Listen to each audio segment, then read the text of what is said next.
আসসালামু আলাইকুম রহমতুল্লাহি বরকাতুহু।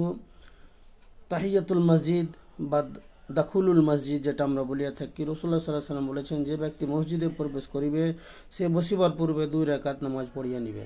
এবার তাহিয়াতুল মসজিদের নামাজের নিয়ত কি হবে? নাওয়াইতু আন উসাল্লি লিল্লাহি তাআলা রাকাতাই সালাতি তাহিয়াতিল মসজিদে সুন্নতি রাসূলিল্লাহি তাআলা মুতাওয়াজ্জিহান ইলা জিহাতিল কাবাতি শরীফতে আল্লাহু আকবার।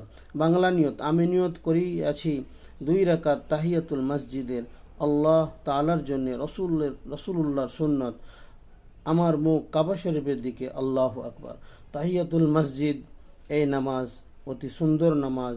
যে কোনো ব্যক্তি যদি কোনো ব্যক্তি বিনা অজুতে মসজিদে প্রবেশ করে অথবা কোনো কারণে তাহিয়াতুল মসজিদ না পড়তে পারে, তাহলে 4 বার সুবহানাল্লাহ, আলহামদুলিল্লাহ, ওয়া লা ইলাহা ইল্লাল্লাহ, আল্লাহু আকবার এটাও